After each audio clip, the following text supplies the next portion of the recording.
are the bricks and mortar embodiment of what it means to be royal. And prestige. To see it is to believe it. It's a veritable feast for the eyes. Packed to the rafters with incredible secrets. From royal courtship to royal births to royal marriages and scandals, the palaces have played host to all of that.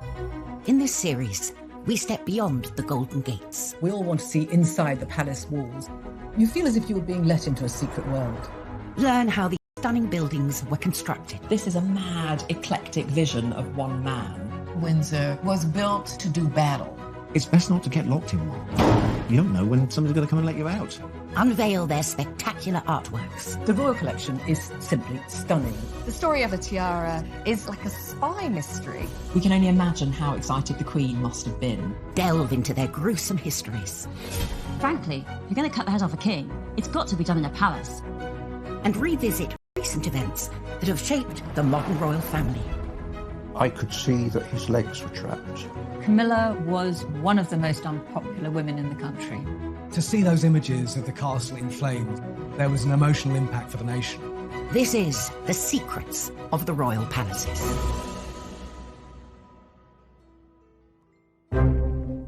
This time, we go behind the scenes with the builder who took on one of the most complex renovation jobs in the Windsor Castle restoration. We'd got 2 draftsmen drawing for the best part of a year before we even started to make anything. Get an inside look at the residents accommodating an ever-growing royal family, Kensington Palace.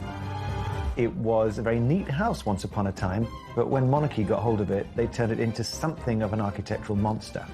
Uncover the secrets sewn into the Queen's most iconic outfit. Hartnell actually added a wonderful secret detail, which is a little 4-leaf shamrock. We discover the most bizarre palatial presents the Queen has ever received. She was given a crocodile, and Sir Martin Charteris, her private secretary, had to put it in his bath on Britannia. And we reveal the castle with the 16th century murder mystery that went horribly wrong. It was going to be the perfect crime. Kill Darnley, blow up his house, no one will be any the wiser. The royal palaces serve as a permanent reminder of the history and influence of the British monarchy through the ages.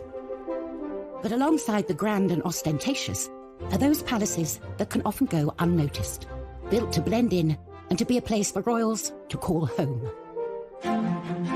Across Hyde Park, some 2 miles west of Buckingham Palace, lies a remarkable royal housing complex brimming with secrets. Apartments and houses there, and it's perfect for the royal family. The Queen's got a lot of cousins, and she needs to house them.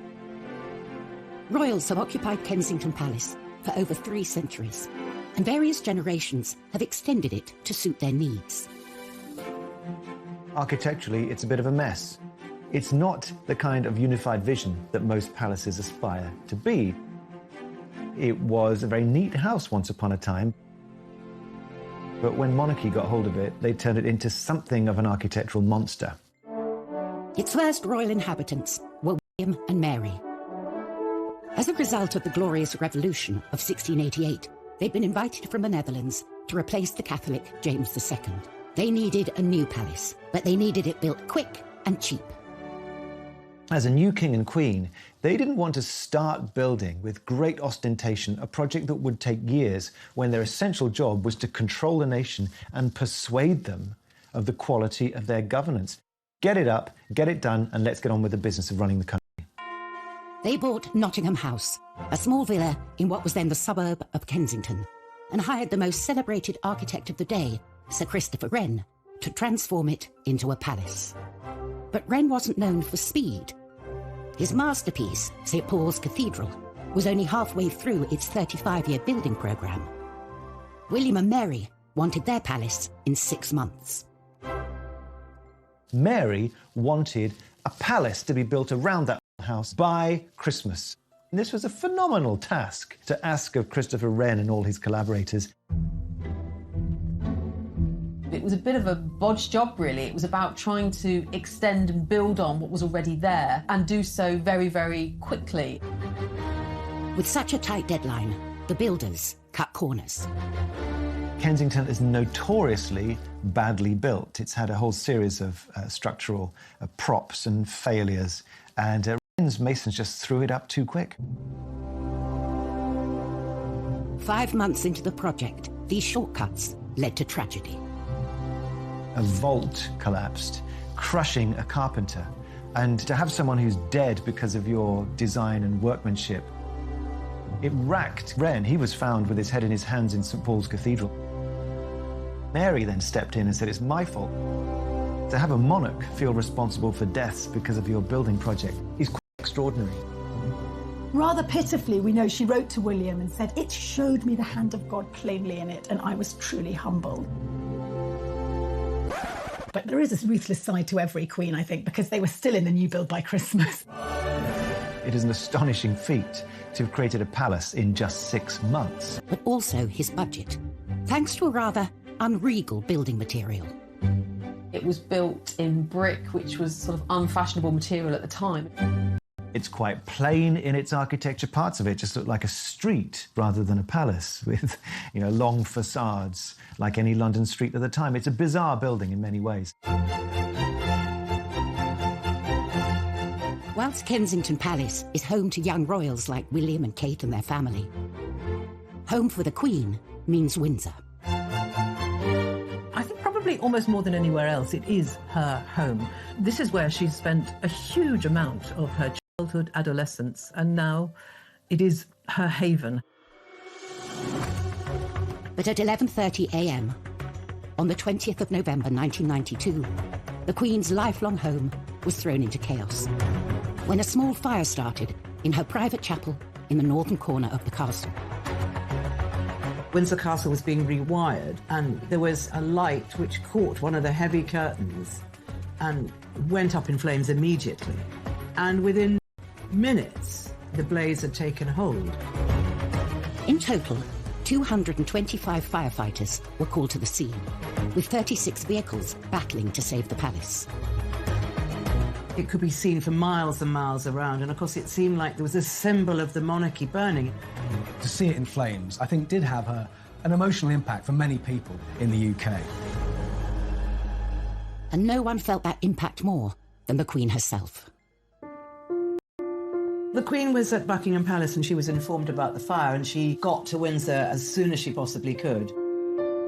She arrived to find the palace she calls home burning out of control.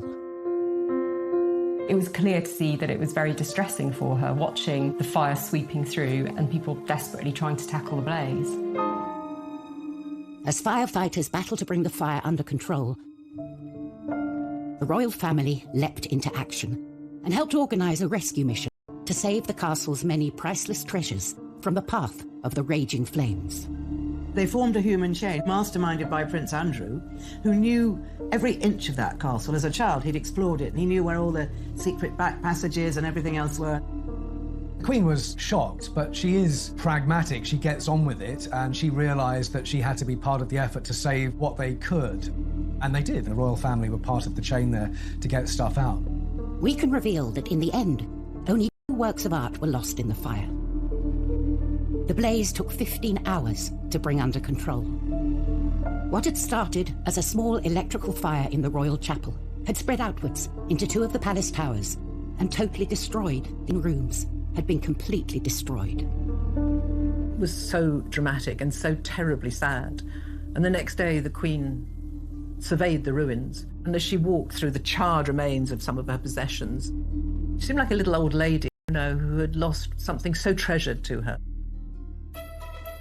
Despite the devastation, the plan to rebuild started straight away. There was a competition for the redesign, won by a firm of architects who worked with oak specialists, Venables Brothers. We'd got 2 draftsmen drawing for the best part of a year before we even started to make anything. Initial reports suggested repairs would cost up to £60 million, could take 10 years for the castle to dry out. Once you've got the job, you realise the size of the task that you've undertaken. And the question of exactly what form the reconstruction would take involved some controversial decisions. The Queen and the Duke of Edinburgh really were in charge of the restoration. They had a dilemma. Do they try and restore rooms back to exactly how they were? Could they even afford that? Or do they do something different? My blood pressure went up and I think I went grey in the process. Coming up on Secrets of the Royal Palaces, we reveal the secrets of the Tudor toilet. Going to the loo with Henry VIII was the top job in the Tudor court. And we go behind the scenes of the greatest historic building project ever attempted in 20th century Britain. The design that they came up with was absolutely stunning and probably the most complicated piece of oak joinery we've ever been involved in.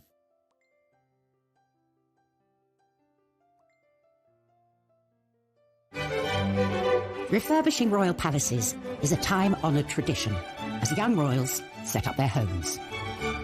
The Duke and Duchess of Cambridge converted offices in Kensington Palace into their new apartment.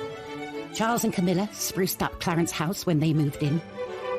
And Meghan and Harry reportedly spent £2.4 million overhauling Frogmore Cottage.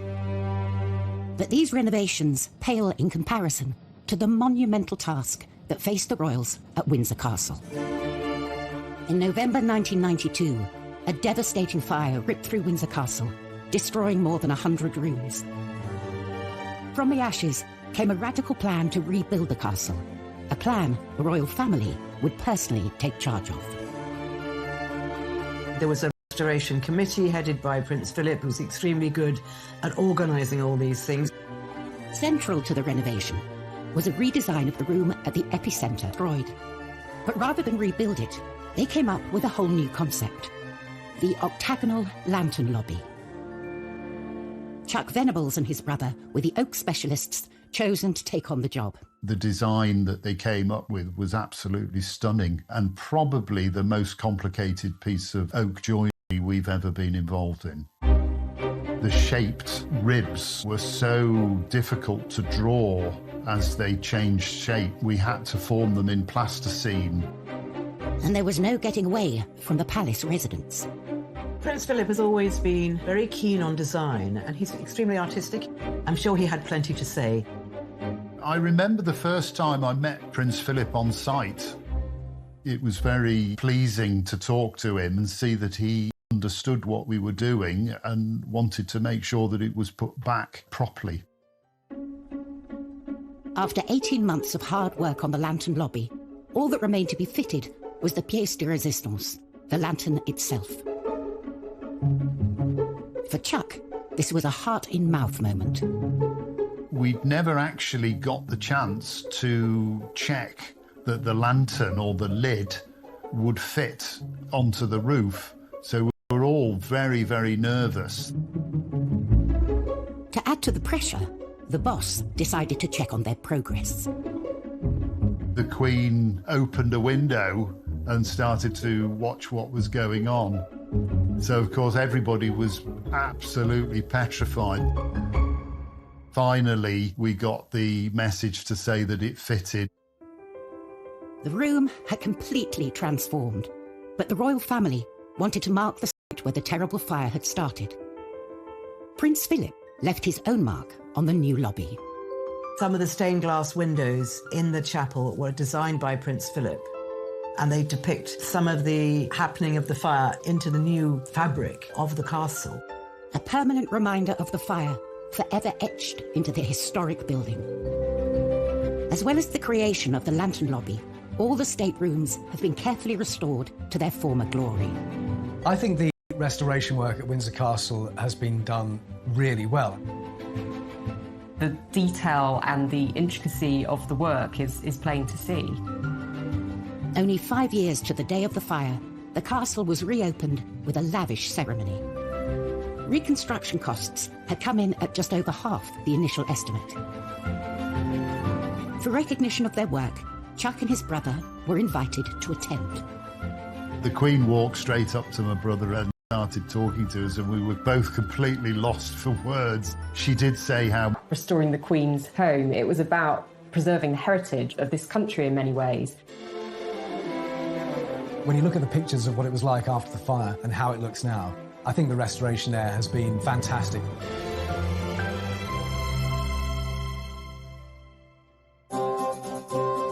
From the glitz and showmanship of a palace stateroom to the rather less glamorous, but no less essential, palace toilet. Every castle needs them, but in the past, royal toilets have held some extraordinary secrets. At Buckingham Palace, the Queen and her entourage have access to 78 modern bathrooms. In the time of Henry VIII, what you did in the privy said a lot about you.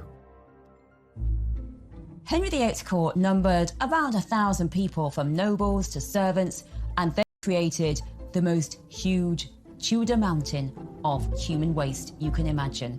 And that's why so often Henry VIII was always moving palaces. He moved between Whitehall, Richmond, Hampton Court, Windsor Castle, so that one poor palace could have some time to be clean. And also in the summer, he went off to nobles' houses, so they had to sort out all his big, dirty, waste-creating court.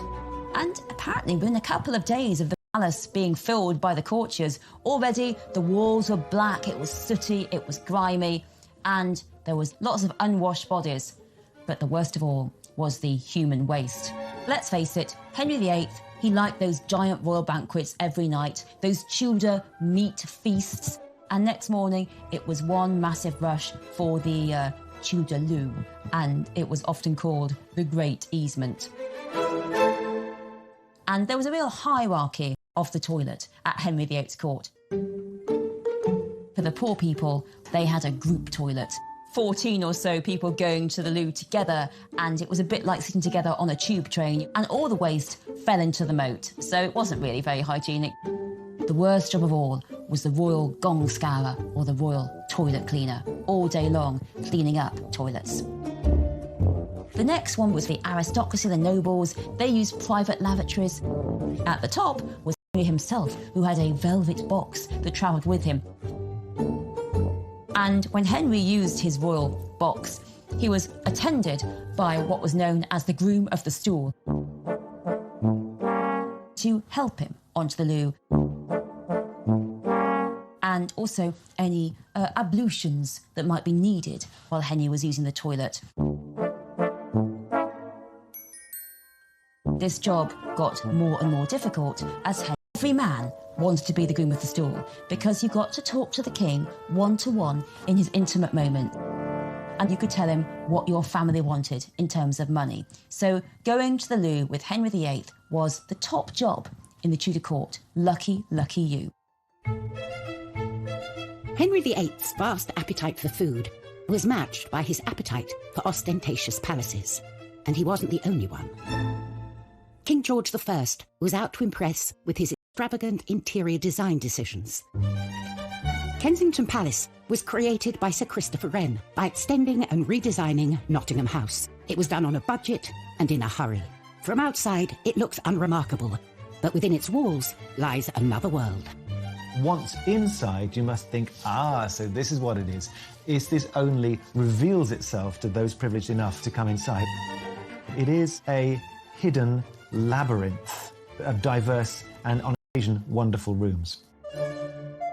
These extraordinary interiors came about during the reign of King George I. Finding Kensington very agreeable, George decided against a dramatic remodelling. Instead, he opted to create the illusion of grandeur through some clever painting. Controversially, he hired painter William Kent, who'd never worked on a royal palace before. I think the choice of William Kent is interesting. He undercuts the royal painter by several £100s. And he's an outsider. He's a sign painter from Yorkshire. George's gamble on Kent paid off. For the last 300 years, visitors to the palace have been immediately immersed in the colourful world of the Georgian court. Kent, by 1724, had turned Wren's boring old wooden panelled staircase into a trompe-l'oeil, a trick of the eye feat of mural painting, in which you have a great arcade with all of the characters of court in their extraordinary dress. There are over 40 from the court, and one of them is Kent himself. He shows himself with his mistress. The lively scene also includes some of the lowlier members of the court. Mehmet and Mustafa were Turkish prisoners of war who became trusted servants to George I. Mehmet was the only person who was to look after his piles, so that's a particular badge of honour. And you'll also spot Peter the Wild Boy, a child who was found wild foraging in the woods in George I's native Hanover. It's always been a bit of a game. Who were these players on the walls? And you can, of course, go and see them today and try and work it out for yourself. George now had rooms fit for a king, but Kensington Palace presented another problem. There was no room to accommodate his mistress, Stick-like character was known as the Maypole. The Maypole had to have new accommodation, so the masons arrived, the brickmakers, and up was thrown a new courtyard for her accommodation. With her self-contained apartment complete, the king would visit the Maypole, regular as clockwork, between 5 p.m. and 8 p.m. every day. In many ways, I suppose George I might be said to be a king who had his cake and wanted to eat it. So the layout, I guess, reflects this rather self-indulgent character of George. The creation of this courtyard is just another element thrown up in Kensington in a long series of revisions and afterthoughts and immediate needs. It was a labyrinth. Later generations have made good use of George's additions to Kensington Palace. In 1981, Charles and Diana moved into the same building that had been home to the Maypole. After Diana's death, the apartments were converted into office space and staff quarters, and haven't had a royal resident. Coming up in Secrets of the Royal Palaces, we reveal the strange practices that went on in the Kensington Palace orangery. Queen Anne ended up using it as the place where she performed the age-old practice of touching for the Queen's evil. And we reveal the mysteries behind the Holyrood Palace murder. It gets a bit Cluedo, really, because beside Darnley was a chair, a rope, a knife, and 2 dressing gowns. What was that for?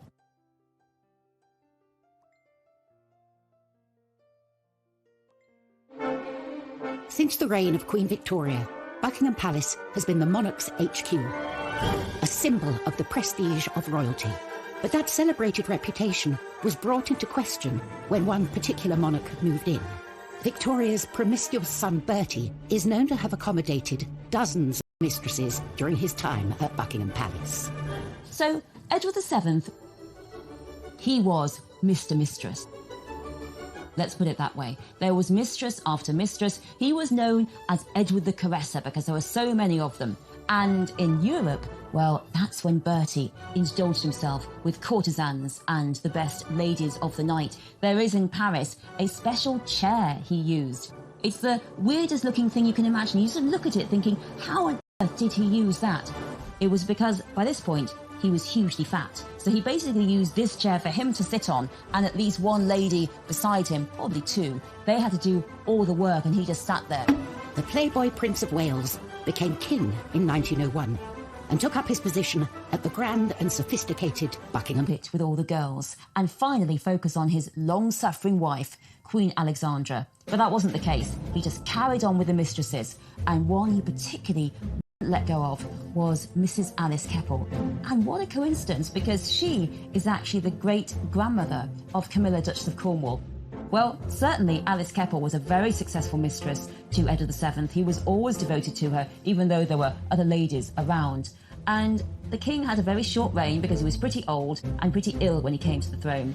And when he was finally dying, Alice was brought to his deathbed. I mean, unimaginable. Apparently the Queen allowed this.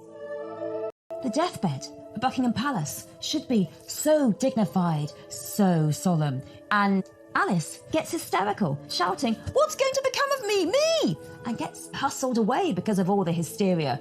I think the biggest rebellion Edward VII could ever make against Victoria and her vision of the moral monarchy was to have his mistress at his deathbed in Buckingham Palace.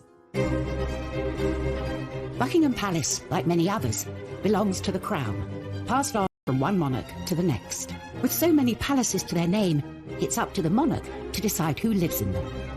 There's one palace that's proved incredibly popular with the family and houses more royals within its walls than any other. Kensington Palace. For over 300 years, it's been something of a royal housing estate. Kensington Palace is one of the most populated palaces and also one of the most popular palaces with the royals. You've got the Cambridges at apartment 1A, Princess Eugenie and her husband Jack Brooks back there, and the Gloucesters. I mean, the royals are very much packed in to Kensington Palace. It's like a little royal village in the centre of Kensington. Over the centuries, the palace has been altered to accommodate the extended royal family. But its most impressive building wasn't built for a royal. Its purpose was to grow fruit trees in. The orangery was commissioned by Queen Anne in 1704. It was all about housing her exotic plants, in particular her citrus trees. She was very worried that they were going to get frostbite. But, you know, being a queen, she didn't just stick up a greenhouse. Anne instructed that her orangery should be both functional and beautiful. What she managed to achieve there was something harmonious, beautifully organised, very clearly functional, purposeful. It had ducts made of brick underneath the floor so that hot air would be swept in and would allow these oranges and citrus to grow throughout the winter. The interior had fine plasterwork, the exterior very beautifully modelled brickworks. It's a building designed to be seen. Costs for the orangery more than doubled during construction. Inside, to see it is to believe it. It's absolutely delightful. It's a veritable feast for the eyes. So lovely was Queen Anne's new orangery that she found it too good to use only for gardening. She ended up using it as a ballroom and also as the place where she performed the age-old practice of touching for the Queen's evil. The Queen's evil was a name given to a disease called scrofula, which affects the lymph glands, and you have a swollen neck. That's the main symptom. And it's thought that it could be cured by contact with monarchs, because they are gods appointed on earth.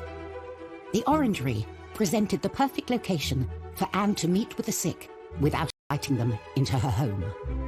You can actually go present yourself with your ailment and she would, heal you, make you better simply by being a queen and touching you. The Hanoverian monarchs that followed Anne had little interest in curing the sick. They turned the orangery into a party venue, which it still is to this day. With the likes of Simon Cowell hosting star-studded parties and hotel heiress Nicky Hilton holding her wedding reception there, the Palace Orangery is as fashionable as it ever was. From parties to the young royals choosing to make Kensington their home, it's a palace that will be forever linked with the trendy and chic side of royal life. But for other royal palaces, their reputations have been forged out of dark and sinister secrets. Holyrood Palace in Edinburgh is stained by the turbulent reign of Mary Queen of Scots. 1567, the 10th of February, there is the biggest murder mystery in Scottish royal history. Central to this whodunit is Lord Darnley, Mary's deceitful and often estranged second husband. Lord Darnley is recuperating from an illness, possibly syphilis. He's in a house just by the city walls, and late one night there was a massive explosion. This huge explosion that rocked all Edinburgh woke Mary up in Holyrood House, and Darnley's house had been entirely blown up. It was going to be the perfect crime. Kill Darnley, blow up his house, no one would be any the wiser. But Darnley managed to escape. And there's an amazing map drawn by the spies at the time that show you exactly what happened. Darnley managed to get away to the nearby orchard. And there he is found dead with his servant. And now it gets a bit Cluedo, really. Because beside Darnley was a chair, a rope, a knife, and 2 dressing gowns. What was that for? Well, what we think happened is that Darnley heard the dagger with him to stab and the dressing gown because he was just wearing his nightshirt, as was his servant. So, you want to be a bit more dressed when you're fighting off some baddies. But the ruffians were too quick for him. They smothered him and his servant in the orchard, and then they all ran off. Mary Queen of Scots was herself suspected of the crime.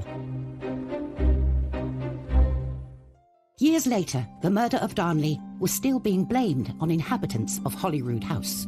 During the Victorian period, the maids said to visitors that there was a Darnley bloodstain, and they used to charge visitors a couple of pennies to go and look at this Darnley bloodstain, but actually they'd put it on themselves. So if you ever go to Holyrood House and you're offered a chance to see the Darnley bloodstain, it's going to be made out of red food colour. Tourists still flock to Holyrood today for a closer look at the palace's fascinating secrets. 400 miles south of Buckingham Palace, the grand state rooms entice visitors from around the world when they're open to the public every summer. A chance to witness firsthand the iconic riches housed within.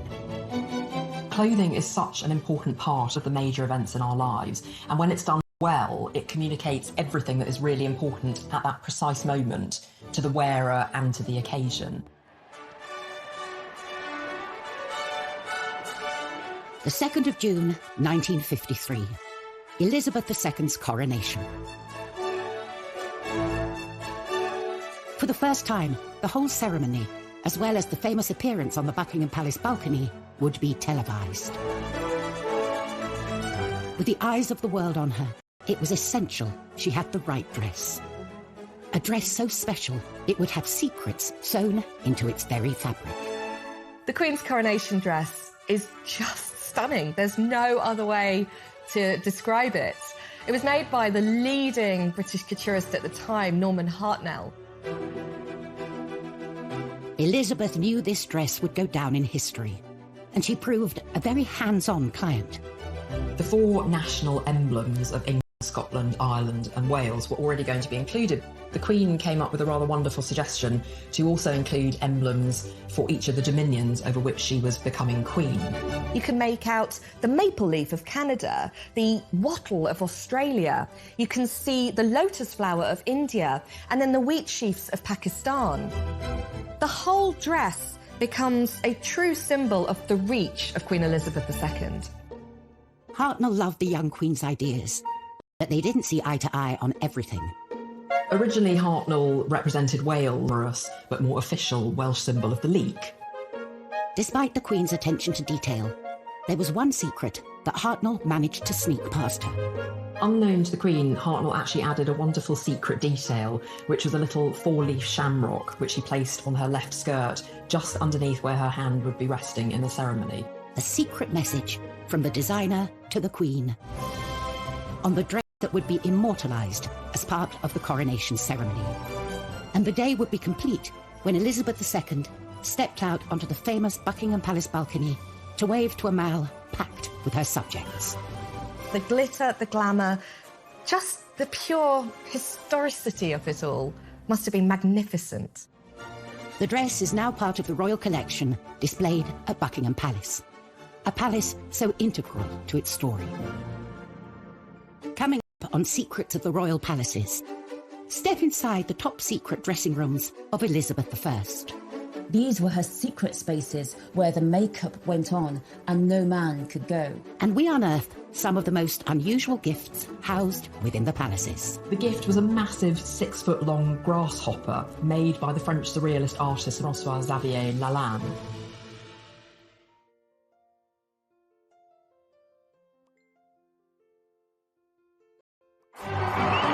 Throughout history, royal palaces have been the site of official ceremonies and royal duties. But when the crowds depart and the cameras turn off, it's a different story. They become spaces where the monarch can put their feet up and truly be themselves. Space one particular queen would have been very grateful for.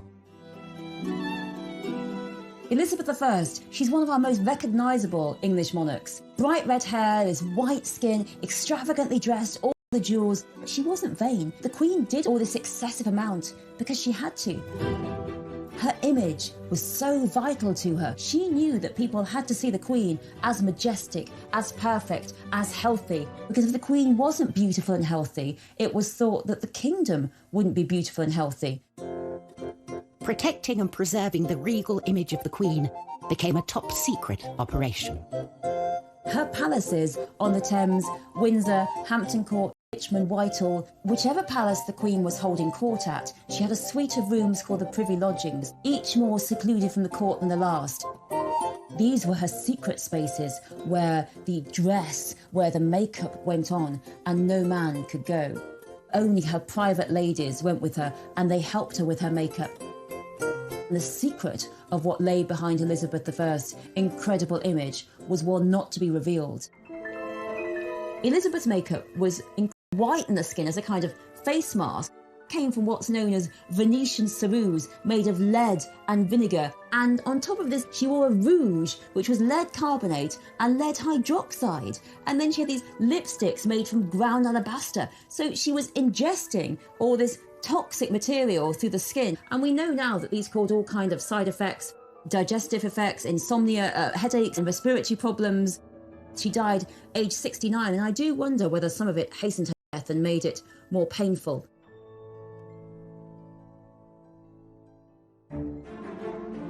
Whilst monarchs through the ages have felt the pressure and politics of keeping up with royal expectations, it's certainly a job that comes with some impressive perks.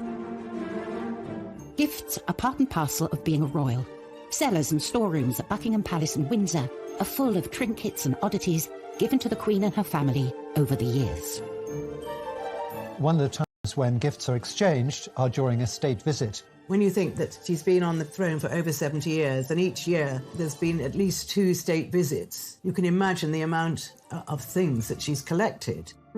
A treasure trove of wonderful and sometimes weird gifts. Over the years, the Queen has received some really bizarre gifts, from 500 tins of pineapple to horse semen, which was probably quite ideal for someone who is interested in breeding horses. She's also been given a whole host of exotic animals. One occasion she was given a crocodile, and Sir Martin Charteris, her private secretary, had to put it in his bath on Britannia. In 1972, the President of Cameroon even sent the Queen an elephant called Jumbo, which was put on a plane and flown over to Britain. One thing you don't want to do is give her something she's already got. One man didn't have to worry about that. The President of France, Georges Pompidou, hosted the Queen and Prince Philip in a state visit in 1972. Pompidou was spearheading a project to open a new museum of modern art, so naturally he wanted to give Prince Philip a suitably modern gift. And what says modern more than a gigantic insect? Behold, the grasshopper. Made by the French surrealist artist François-Xavier Lalanne, it's made of brass and iron and porcelain. Only 2 of them were ever created, and the other version was sold at auction in 2018 for $1.6 million. It's not only a work of art. This bizarre animal has a practical purpose. It is indeed a fully functioning air-conditioned bar, and the insect's wings actually open out to become a drinks table. It's an incredibly fun period piece from the 70s, when having your own portable bar would have been the absolute height of cool. Today, the grasshopper is still standing guard. Philip was absolutely thrilled with it, and he wanted to put it in the drawing room, and he asked the superintendent whether he thought that was a good idea. And I remember the superintendent telling me, he said, well, sir, perhaps by the swimming pool, might that not be more appropriate? The bold gift idea was clearly a huge hit. Anyone for a grasshopper cocktail? Next time, we go inside Holyrood to reveal the true story of Mary, Queen of Scots. The plays, the films that have been made about her extraordinary life, it's personified in that Northwest Tower. We uncover a royal fake that could be worth a fortune. What if the Queen's copy was actually worth £50 million? And a case of history repeating itself at Buckingham Palace. It was around 30 years before that Harry was seen on the balcony doing exactly the same thing to his cousin, Princess Beatrice.